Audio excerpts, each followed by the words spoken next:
অলির গল্পের দুনিয়ায় আপনাদের স্বাগত। আজকে আপনারা শুনবেন শরদিন্দু বন্দ্যোপাধ্যায় লেখা হৃৎকম্প। গত নভেম্বর মাসে মহামন্ত্রী লাল বাহাদুর শাস্ত্রী যখন দেশবাসীকে বললেন যে দেশে অন্নাভাব, আপনারা হপ্তায় একবেলা চাল গম খাওয়া বন্ধ করুন, তখন আমি ভাবলাম ৬৬ বছর বয়স হলো, দেশের কাজ তো কিছুই করলাম না, এখন অন্তত কম খেয়ে দেশের উপকার করি। গিন্নি আমার সাধু সংকল্প সমর্থন করলেন। শুধু হপ্তায় একবেলা নয়, আমরা দুজনে হপ্তায় দুবেলা, মঙ্গলবার এবং শুক্রবার রাত্রে ভাত রুটি লুচি খাবো না। মনে মনে বেশ একটু আত্মপ্রসাদ অনুভব করতে লাগলাম। পুনার বাড়িতে আমরা দুজনেই থাকি, আর কেউ থাকে না। দুই ছেলে বোম্বাইয়ে থাকে। তারা মাসের মধ্যে বার দুই আমাদের কাছে উইকেন্ড যাপন করে যায়। আমরা দুজনে যথারীতি কৃচ্ছ সাধন শুরু করে দিলাম। ব্যবস্থা হলো, মঙ্গলবার এবং শুক্রবার রাত্রে আমরা খাবো মাছ কিংবা মাংস, সাথে শাকসবজি সিদ্ধ, আলু গাজর টমেটো ইত্যাদির তরকারি। রসনার দিক দিয়ে নতুনত্বটা মন্দ হবে না, এরকম মুখ বদল ভালোই লাগে। প্রথম দিন চাল গম বর্জিত খাবার খেয়ে কিন্তু অপ্রস্তুত হতে হলো। বেশ পেট ভরেই খেয়েছিলাম, কিন্তু রাত ৩টের সময় খিদের চোটে ঘুম ভেঙে গেল। শাকসবজি এবং মাংস বেবাগ হজম হয়ে গেছে। গিন্নি পাশের ঘরে শোন, তার ঘুম ভাঙিয়ে এত রাত্রে নতুন করে পেট ভরাতে হলো। খালি পেটে ঘুম হয় না। তারপর থেকে মঙ্গলবার এবং শুক্রবার দিনে একটু চেপে খাই, রাত্রে খিদে পায় না। এইভাবে ২ সপ্তাহ কাটল। ১৯শে নভেম্বর শুক্রবার, শরীর বেশ ভালোই ছিল। রাত্রে যথারীতি মাংস আর শাকসবজি খেয়ে শুলাম। পরদিন সকালবেলা বিছানা থেকে উঠতে গিয়ে দেখি পেট গুলোচ্ছে, মাথা ঘুরছে। এত বেশি মাথা ঘুরছে যে দাঁড়িয়ে থাকা যায় না। আবার বিছানা নিলাম এবং ডাক্তারকে ডেকে পাঠালাম। ডাক্তার ভিড়ে, আমার বাড়ির ডাক্তার, কাছেই থাকেন, ২-৩ মিনিটের রাস্তা। অত্যন্ত সাদাসিধে শান্ত প্রকৃতির মানুষ। তিনি এলে তাকে রোগের কথা বললাম। মঙ্গলবার শুক্রবারের কথাও বয়ান করলাম। শুনে তিনি বললেন, বুড়ো বয়সে একই খেয়ালি, আপনার প্রবল বদহজম হয়েছে। ওষুধ দিচ্ছি, আজ স্রেফ দই ভাত খাবেন, ওসব বেয়ারা খাবার বন্ধ করুন। দেশের জন্যে কৃচ্ছ সাধন আমার সহ্য হলো না। মনটা খারাপ হলো, কিন্তু উপায় কি? মঙ্গলবার শুক্রবারের পালা শেষ করতে হবে। ওষুধ এবং দই ভাতের গুণে বিকেলবেলা নাগাদ শরীর বেশ স্বাভাবিক হলো। রাত্রি ৯টার সময় লঘু আহার করে শুলাম। আমার অভ্যাস, রাত্রে বিছানায় শুয়ে খানিকক্ষণ বই পড়ি, তারপর আলো নিভিয়ে ঘুমাই। রাত্রি আন্দাজ 10টার সময় বই রেখে আলো নেভালাম, কিন্তু ঘুম এলো না। শরীরে কোনো অস্বস্তি নেই, তবু ঘুম আসছে না। এপাশ ওপাশ করে আধ ঘন্টা কেটে যাবার পরও যখন ঘুম এলো না, তখন ভাবলাম উঠে ২ টান সিগারেট টানি, তাহলে হয়তো ঘুম আসবে।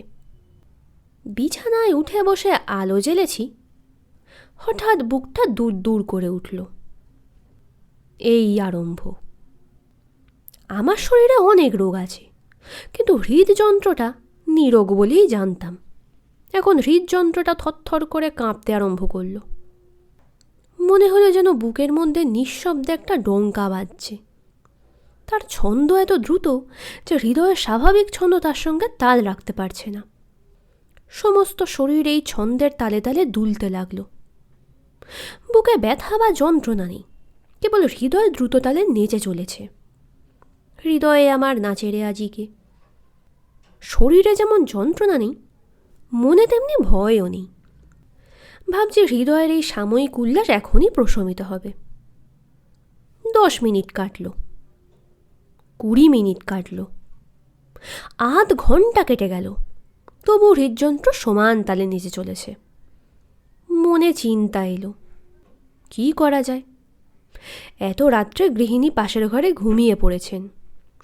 বাইরের বারান্দায় আমার ঝি সরস্বতীর বাপ মাস হয়, তারাও নিশ্চয়ই ঘুমিয়েছে। 11টা বেজে গেছে। এখন ডাক্তারকে ডাকতে পাঠালে তিনি কি আসবেন? এদেশে রাত্রে ডাক্তারেরা আসতে চায় না। মনে হলো হৃদকম্পের বেগ যেন বাড়ছে, আর দেরি করলে হয়তো এখতিয়ারের বাইরে চলে যাবে। উঠে পাশের ঘরে গেলাম, গৃহিণীকে জাগিয়ে পরিস্থিতি বললাম, জানালাম ডাক্তার ডাকা দরকার। একটা ঘুমন্ত মানুষকে জাগিয়ে তাকে দুঃসংবাদ শোনালে তার কীরকম প্রতিক্রিয়া হবে কিছুই বলা যায় না। আমার গৃহিণী ঊর্ধ্বশ্বাসে বাড়ি থেকে বেরিয়ে গেলেন এবং 5 মিনিট পরে ডাক্তার ভিড়েকে নিয়ে ফিরে এলেন। আমি তখন বিছানায় শুয়ে বাঁ হাতে ডান হাতের নাড়ি দেখছি অবস্থা কেমন। নাড়ি চলছে যেন ট্রেনের ইঞ্জিনের মতো, এত দ্রুত যে গোনা যায় না। ভাবছি যে কোনো মুহূর্তে ইঞ্জিন থেমে যেতে পারে।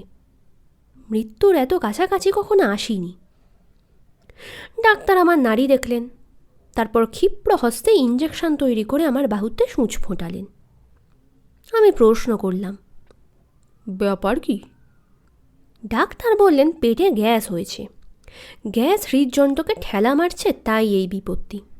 কিন্তু ভয় নেই, এখন সব ঠিক হয়ে যাবে। তারপর প্রতীক্ষা। হৃদয়ের মৃদঙ্গ চৌদুনে বেজে চলেছে। 10 মিনিট, 15 মিনিট, উপশমের কোনো লক্ষণ নেই। ডাক্তারের মুখে শঙ্কার ছায়া পড়ল। আমি ভাবছি অদ্যই আমার শেষ রজনী। 20 মিনিট পরে বুকের স্পন্দন কমতে লাগলো। 25 মিনিট পরে বুক একেবারে স্বাভাবিক। কোনো কালে যে আমার দারুণ হৃদকম্প হয়েছিল তা বোঝাই যায় না। বললাম, ডাক্তার, একেবারে সেরে গেছি। ডাক্তার মাথা নেড়ে বললেন, আজ ঘুমিয়ে পড়ুন, কাল সকালে কার্ডিওলজিস্ট নিয়ে আসব। রাত 12টা বেজে গেছে। ডাক্তার চলে গেলেন। গিন্নি খুবই ব্যাকুল হয়ে পড়েছেন দেখলাম, কিন্তু আমার মনে হলো সামান্য উপলক্ষণই একটু বেশি বাড়াবাড়ি করা হচ্ছে। যা হোক, ডাক্তারের হুকুম অমান্য করার সাহস নেই। পরদিন হৃদয় বিশেষজ্ঞ এলেন। যন্ত্রের সাহায্যে হৃদযন্ত্র পরীক্ষা করলেন। জানা গেল হৃৎপিণ্ড সামান্য রকম জখম হয়েছে, সুতরাং ডজনখানেক ওষুধ নিয়মিত খেতে হবে এবং সিগারেটটা ছেড়ে দিতে হবে। সাথে 7 দিন বিছানায় শুয়ে থাকতে হবে। 7 দিন পরে আবার ইসিজি। বিছানায় শুয়ে থাকতে আমার কোনো আপত্তি নেই, বস্তুত ও কাজটা আমার ভালোই লাগে, কিন্তু জোর করে বিছানায় শুইয়ে রাখলে মন বিদ্রোহী হয়ে ওঠে। ইচ্ছে করে এদিক ওদিক ঘুরে বেড়াই, বন্ধুদের সঙ্গে দেখা করতে যাই, লাইব্রেরিতে গিয়ে বই নিয়ে আসি। শুয়ে থাকাটা সময়ের অপব্যয় বলেই মনে হয়, কিন্তু গৃহিণীর তীক্ষ্ণ শাসনে বেশি নড়াচড়া সম্ভব হলো না। বড়জোর লেখার টেবিলে গিয়ে বসি, আবার শুয়ে পড়ি। বোম্বাইয়ে ছেলেদের একটা চিঠি লিখে দিলাম। যথাসম্ভব লঘু করে লিখলাম, নইলে তার উদ্বিগ্ন হবে। পরের হপ্তায় ইসিজি ডাক্তার এসে আবার পরীক্ষা করলেন। বললেন অবস্থার উন্নতি হয়েছে, কিন্তু আরও 2 হপ্তাহ ঔষধ সেবন এবং শয়নে পদ্মনাভঞ্চ চলবে। তখন জানতাম না যে এটা ডাক্তারদের একটা প্যাঁচ। প্রথমেই যদি বলেন 3 মাস শুয়ে থাকতে হবে, তাহলে রুগী ভরকে যাবে, তাই সইয়ে সইয়ে কুকুরের ল্যাজ কাটেন। ইতিমধ্যে আমার বড় ছেলে বোম্বে থেকে এসেছে। সে ফিরে যাবার পর মেজো ছেলে এলো। এইভাবে পালা করে তারা আমার উপর নজর রেখেছে। তাছাড়া মেজর অম্বরনাথ চ্যাটার্জি, ক্যাপ্টেন পিনাকি ব্যানার্জি প্রমুখ কয়েকজন মিলিটারি ডাক্তার আছেন, এরাও আমার উপর কড়া নজর রেখেছেন। পুনায় মিলিটারি হাসপাতাল ও কলেজ আছে। সেখানে যে কয়জন বাঙালি অফিসার আছেন তাদের মধ্যে কয়েকজনই বৃদ্ধের প্রতি প্রতিমান। মেজর অম্বরনাথ আর ক্যাপ্টেন পিনাকি তাদের অন্যতম। সকলেই আমাকে সারিয়ে তোলবার চেষ্টা করছেন, কিন্তু সব শেয়ালের একরা, সিগারেট ছেড়ে দাও, ওষুধ খাও আর শুয়ে থাকো।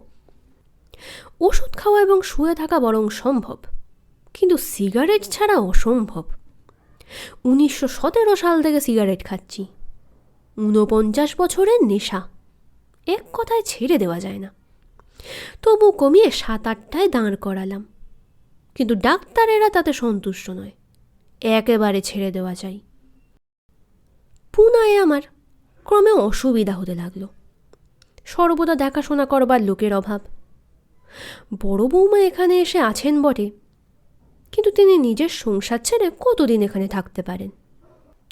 পারিবারিক পরামর্শে স্থির হলো আমি গিয়ে বোম্বাইতে ছেলেদের কাছে থাকব। তাহলেই সব হাঙ্গামা চুকে যাবে। পুনার ডাক্তারেরা সাগ্রহে এই প্রস্তাবে সায় দিলেন। 26শে ডিসেম্বর আমি বোম্বাইয়ে গেলাম। বোম্বাইয়ের উপকণ্ঠে আন্ধেরি নামক স্থানে আমার বড় মেজ ছেলে থাকে। তাদের কাছে পরম নিশ্চিন্ত মনে 2 মাস থাকলাম। শরীর প্রায় স্বাভাবিক অবস্থায় ফিরে এলো। তখন আবার পুনার দিকে মন টানতে লাগলো।